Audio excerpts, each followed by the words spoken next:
Acadia has a long tradition of research. When you are talking to people in industry or you're talking to researchers in government, somebody has an Acadia connection. It's been a very strong research centered department for many years. There's always been a real focus on hands-on biology at Acadia.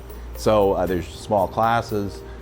Generally the professors get to know the students. You know, we go out in nature. I take students out on boats. I take students to the intertidal.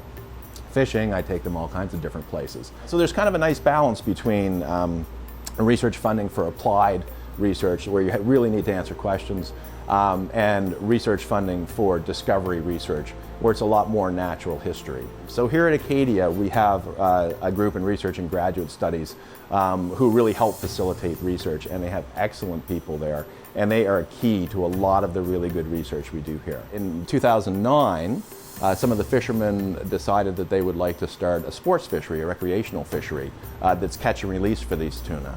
So instead of where a commercial fisher would go and catch a tuna and kill the tuna and sell the tuna, they would take charters out, they would catch the tuna and release them.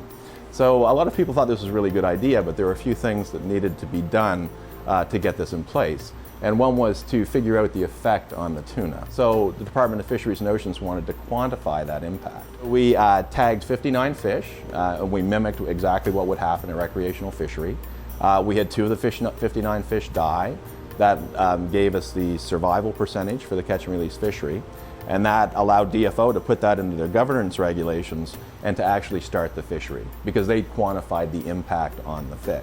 And the end result is that this catch and release fishery now takes in much more money than the commercial fishery.